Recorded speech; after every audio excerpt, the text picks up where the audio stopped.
palavra. Senhor, nós também apresentamos o teu servo nas tuas mãos, que o Senhor venha, Senhor, trazer, Senhor, a sua mensagem através dele, que nós venhamos ser edificados, restaurados e renovados através da tua palavra, Senhor, e que a tua palavra vai de encontro com a nossa necessidade, Senhor. É o que nós te pedimos, Senhor, nesta noite, em nome de Jesus, amém.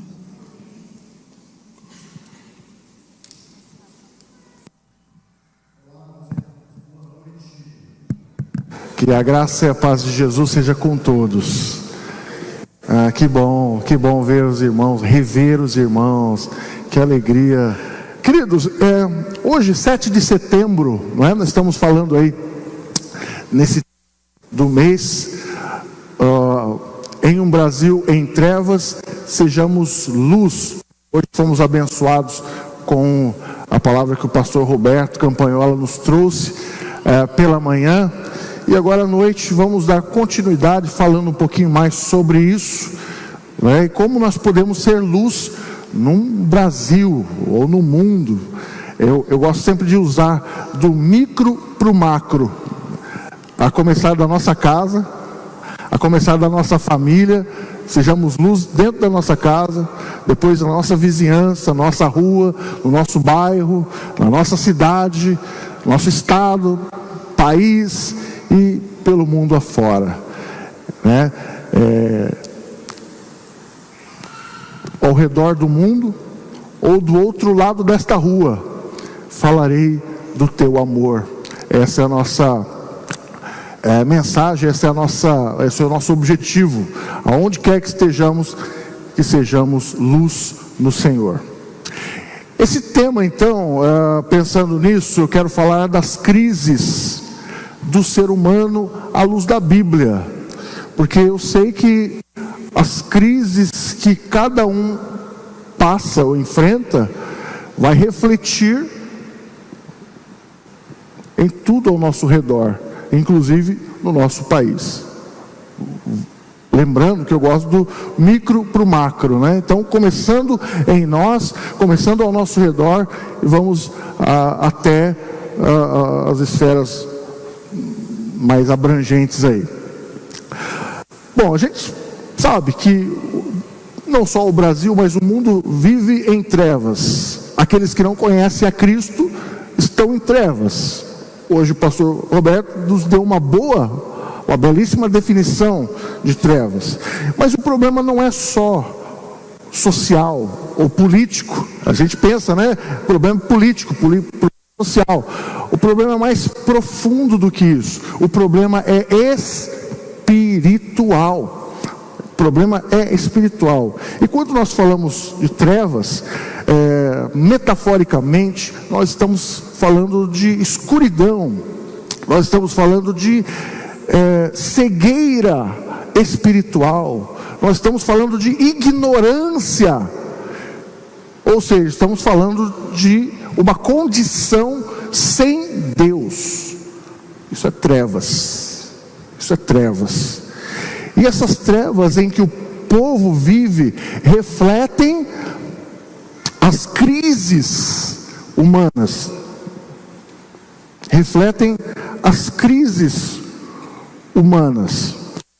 As crises que cada ser humano enfrenta, seja por crise de falta de identidade, crise de pertencimento, né?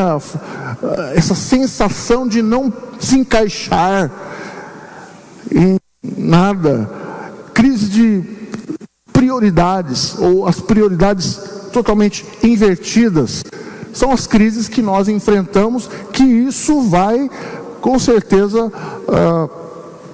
gerar uma crise em esferas mais abrangentes aí na nossa família, nossa vizinhança, nossa rua, nosso bairro, nossa cidade, e até essas crises chegarem no nosso país, nosso Brasil, que está em trevas.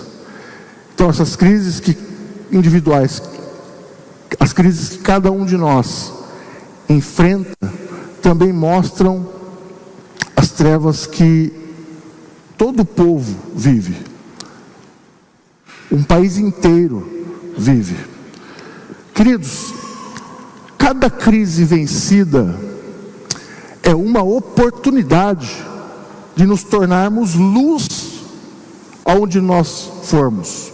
Cada crise que nós vencemos, dessas que eu vou falar já já, é uma oportunidade de nos tornarmos instrumentos de Deus, nos tornarmos luz aonde Deus nos colocar. Aonde você colocar a planta dos teus pés, é uma oportunidade de você se tornar luz ali. Luz ali no seu trabalho, na sua faculdade, aonde você for. Esse é o grande desafio e esta é a nossa grande meta, nos tornarmos luz aonde nós estivermos. Então, quando você compreende e supera essas crises pessoais à luz da Bíblia, você se torna um agente de luz, usado por Deus em um Brasil em trevas, que clama por libertação. Embora já foi proclamada a independência, mas é um Brasil que ainda está escravizado. Então por isso pedimos a libertação. É um país que clama por libertação e por transformação. E o problema começa com a crise de identidade. Quem sou eu?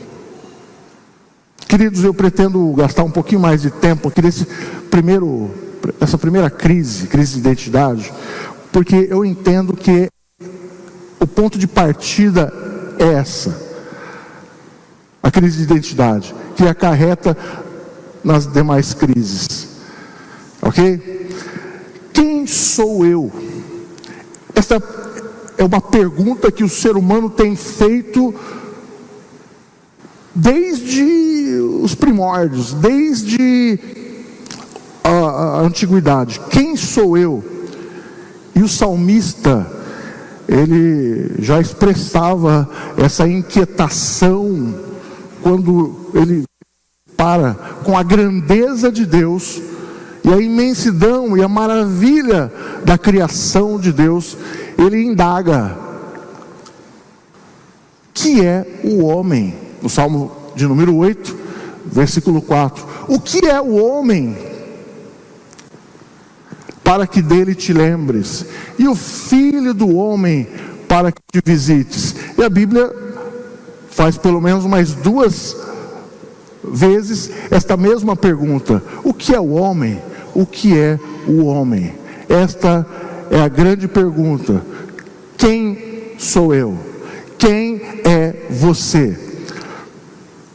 O apóstolo Pedro escreveu uma carta para os crentes que estavam dispersos lá na região da Ásia Menor, Capadócia, Bitínia, aquelas 5 regiões ali da Ásia Menor, porque aquele povo que estava sofrendo por perseguições, aquele povo que estava sofrendo lutas ali por causa das perseguições do Império Romano e tantas coisas que eles estavam enfrentando, e com isso acabavam entrando numa crise de identidade, acabavam de alguma forma perdendo a sua identidade cristã. Sabe, meus irmãos, a identidade é o que nos define. A identidade é o que define quem nós somos diante de Deus. A identidade é o que nos define quem nós somos diante do mundo, diante da sociedade, diante das pessoas. Mas muitas vezes as dificuldades que nós enfrentamos, as lutas que nós enfrentamos, muitas vezes começam a colocar em xeque a nossa identidade cristã. Começam a colocar em dúvida a nossa identidade cristã. exemplo, o povo de Israel, quando saiu do Egito, com aquela promessa de entrar na terra que mana leite e mel, uma terra boa, uma terra prometida, teriam que atravessar pelo deserto. Durante essa travessia do deserto, eles enfrentaram muitas dificuldades, a escassez, os problemas oriundos de um deserto. E isso fez com que eles desejassem voltar para o Egito. Eles começavam a murmurar, dizendo: seria melhor nós termos ficado lá no Egito. Ou seja, o que estava acontecendo aqui? Aquele povo estava perdendo a consciência de quem eles eram. Um povo liberto, um povo escolhido por Deus. Mas diante das dificuldades, e nós muitas vezes estamos sujeitos também, diante das dificuldades, diante das lutas, diante das adversidades, nós, por vezes, quem nunca questionou? Esses dias, numa terça-feira, trouxe até uma palavra para os irmãos, para as pessoas que vêm aqui fazer o curso do multiministério, né, Ademir? Aquele texto do Salmo, eles perguntam: onde está o seu Deus? Onde está o Deus deles? Diante das adversidades, diante das lutas, onde está o seu Deus? Isso gera em nós uma crise. Onde está? E isso reflete também a nossa identidade. Quem sou eu? Então, voltando lá na carta de Pedro, os cristãos da Ásia Menor, para quem Pedro escreveu esta primeira carta, viviam perseguidos. Então, a pressão externa que eles viviam, que eles recebiam, ameaçava a identidade interna deles. Por isso Pedro escreveu na sua primeira carta, no capítulo 2, versículo 9. Nós já conhecemos bem esta passagem. Mas ele escreveu justamente por causa da crise de identidade. Então Pedro faz aquele povo se lembrar de quem eles são em Cristo. Mas vocês são a raça escolhida, os sacerdotes do rei, a nação completamente dedicada a Deus, o povo que pertence a Ele. Vocês foram escolhidos para anunciar os atos poderosos de Deus, aquele que os chamou da escuridão, ou na versão das trevas, para a sua maravilhosa luz. Vocês são esse povo. Quando vocês estão em crise de identidade, vocês precisam se lembrar de quem vocês são em Cristo Jesus. Não importam as perseguições, as lutas, as dificuldades, não importam os desafios que vocês têm enfrentado na vida, vocês têm que se lembrar de quem vocês são. De quem vocês são. E esse é um problema quando nós estamos recebendo esse desafio de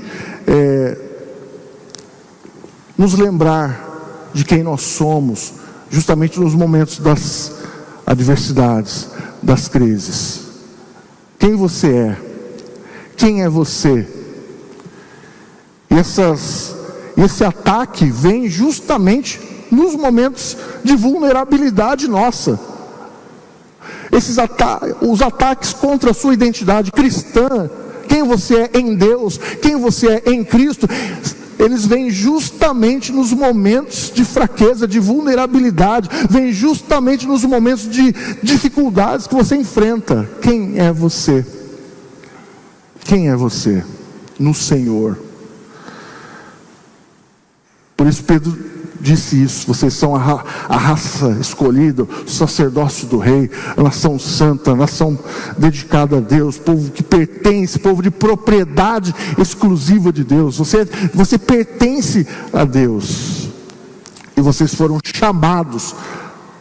chamados das trevas para a sua maravilhosa luz.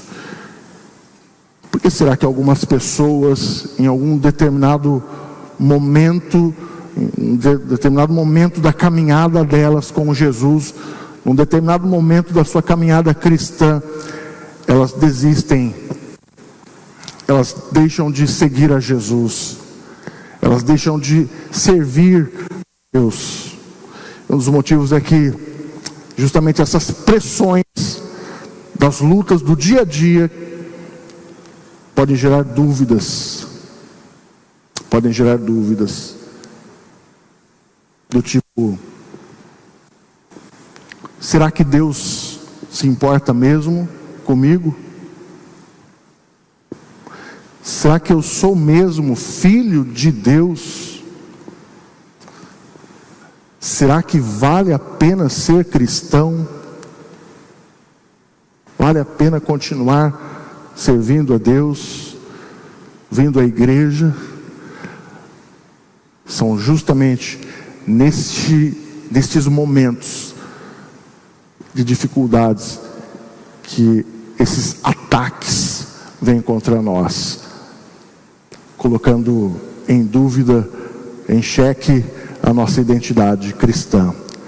Mas é em Cristo, meus irmãos, a nossa identidade. É em Cristo que a nossa identidade é formada. É em Cristo que a nossa identidade é firmada. Amém, meus irmãos?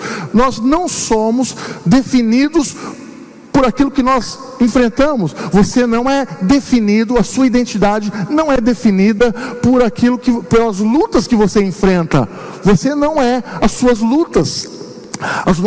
Nós não somos definidos pelo que nós já perdemos na vida, e nem por aquilo que nós já ganhamos, nem por aquilo que nós possuímos, porque a vida do homem não consiste nos bens que ele possui, mas a nossa vida, a nossa identidade é formada pela palavra de Deus. Ou seja, nós somos o que a Bíblia diz que nós somos. Tinha até esse jargão que a gente sempre repetia, né? Eu sou o que a Bíblia diz que eu sou. E pronto, acabou.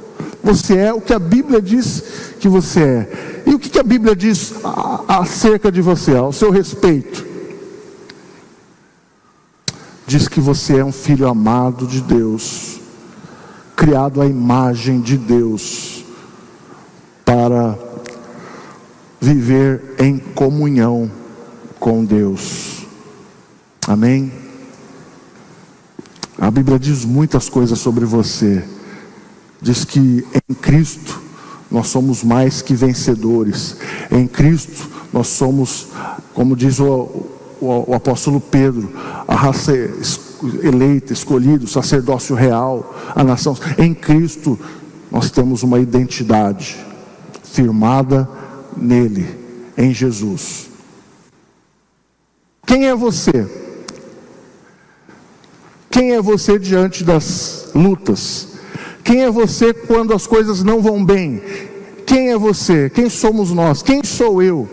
Qual é a sua identidade em Cristo Jesus? Então, o mundo passa por crise de identidade, porque não sabe quem são. A segunda grande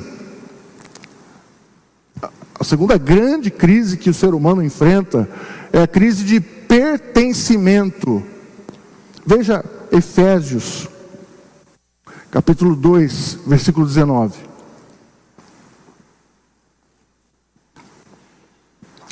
Assim, já não sois estrangeiros e nem forasteiros, mas concidadãos dos santos e membros da família de Deus. Crise de pertencimento. Onde é que eu me encaixo? Onde é que eu me encaixo? A crise de pertencimento, meus irmãos, é resultado, é consequência da crise de identidade. Ou seja, se eu não sei quem eu sou, eu também não sei onde eu me encaixo. Se eu não sei quem eu sou, eu também não sei onde eu pertenço. E aqui tem um outro problema que nós vemos na nossa sociedade. Do ponto de vista psicológico, pertencer significa ser aceito, ser amado, ser respeitado, ser valorizado. Até essa famosa pirâmide das necessidades de Maslow coloca a necessidade de pertencimento como uma das necessidades mais básicas do ser humano, não é? Ou seja, sem pertencer a um grupo ou a uma comunidade e sem ser aceito, o ser humano adoece. O ser humano adoece. E cá para nós, uma coisa que tem adoecido o ser humano, principalmente os nossos jovens, e muitas vezes as pessoas nem se dão conta, nem percebem, é uma filosofia moderna que tem se alastrado no meio da sociedade. É a filosofia moderna do ser sem pertencer. Ser sem pertencer. Até parece que aquele sociólogo Zygmunt Bauman, ele já previa, né, essa tendência nos nossos dias, dos nossos jovens. Hoje, meus irmãos, de alguma maneira, de alguma forma, eles estão sendo estimulados a não criar vínculos permanentes. Estão sendo estimulados a não se prender a nenhuma instituição. Quem trabalha com aposentadoria, com previdência, sabe que antigamente uma pessoa ia aposentar com o único registro, a vida toda, mais de 30 e tantos anos, um único registro na carteira. E hoje nós sabemos que esse índice de rotatividade aumentou assustadoramente, né? Será que isso pode ser resultado dessa perda, desse vínculo, de não se prender a nenhuma instituição, ser independente? É o tal do ser sem pertencer, né? E até mesmo na igreja isso reflete. Hoje nós temos aqueles que dizem assim: eu posso ser crente, eu posso ser cristão sem igreja, sem pertencer a nenhuma igreja. Será que isso é resultado desse pensamento, dessa cultura do ser sem pertencer? Pois é, crise de pertencimento. Onde que eu me encaixo? Onde que eu pertenço? Qual é o grupo que eu me encaixo? Não é? Eu coloquei aqui um relatório da Organização Mundial da Saúde, declarou a solidão como um dos grandes problemas de saúde pública do século, comparando seus efeitos ao tabagismo e à obesidade. Meus irmãos, é em Cristo que nós encontramos o nosso maior pertencimento. É o povo de Deus, é a família de Deus. Vocês antes eram estrangeiros, mas agora são concidadãos dos santos, membros da família de Deus, do povo de Deus, da igreja, aquela igreja que Jesus vem buscar. Nós fazemos parte, nós pertencemos, eu e você. Alguém aqui pertence a esta família? Amém? Aleluia! Nós pertencemos à família do povo de Deus, o corpo de Cristo, a igreja do Senhor. Pertencimento.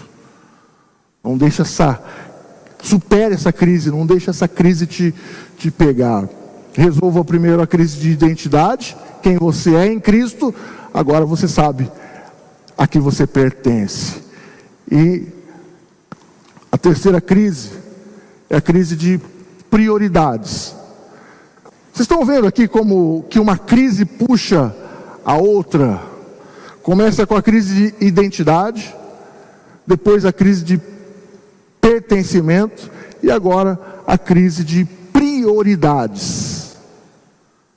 Se eu não sei quem eu sou e eu não sei onde eu pertenço, então eu não sei o que é mais importante na minha vida. Então eu não sei o que tem maior valor para mim, para a minha vida. Então eu não sei quais são as minhas prioridades. Está vendo? Mas veja aí o que diz a Bíblia. Mateus 6,33. Mas buscai, pois, em primeiro lugar, prioridade, primeiro lugar, o reino de Deus e a sua justiça. Quando falamos reino de Deus, o que será que a Bíblia está querendo dizer? É a vontade de Deus, é buscar a vontade de Deus, é buscar agradar a Deus, é colocar Deus em primeiríssimo lugar na sua vida. Amém, meus irmãos? É colocar Deus, é o reino de Deus, é Deus, governo, a vontade dele em primeiro lugar da sua vida. Um dia Jesus diz assim: a minha comida e a minha bebida. Comida e bebida são as necessidades mais básicas do ser humano, não é? Na pirâmide do Maslow lá, é isso, ó, fisiológica. Jesus disse: a minha comida, a minha bebida é o quê? Quem sabe? Fazer a vontade do meu Pai. É fazer a vontade do meu Pai. É prioridade máxima da nossa vida, meus irmãos. Prioridade máxima da nossa vida. E todas estas coisas vos serão acrescentadas. E aí nós vemos o que? O mundo inteiro totalmente de cabeça para baixo, nos seus valores, prioridades. Vemos o mundo inteiro de cabeça para baixo, totalmente do avesso, totalmente invertido. A gente socorre o animalzinho, o cachorrinho, o gatinho, mas deixa o ser humano passar fome. Vamos ver o mundo inteiro nessa crise de prioridade, a gente colocando valor aonde em coisas de menos valor, de menor valor, ou sem valor algum. Ou a gente desvalorizando, tirando todo o valor de algo que é muito valioso. Crises de prioridade. E a Bíblia tem vários exemplos, várias narrativas de crises de prioridade. Mas eu me lembrei de uma, eu vou ficar com uma que eu me lembrei, que eu gostaria de falar para vocês. Tem a crise, essa que eu vou falar, do Esaú. Tem a crise de prioridade daquele jovem rico que quando estava diante de um dilema ali, deixar a riqueza e seguir a Cristo, ele priorizou as suas riquezas. Mas Esaú, lembra de Esaú? Esaú trocou a bênção da primogenitura, era um direito legal, algo fantástico. Ele trocou a bênção da primogenitura por um prato de sopa de lentilhas.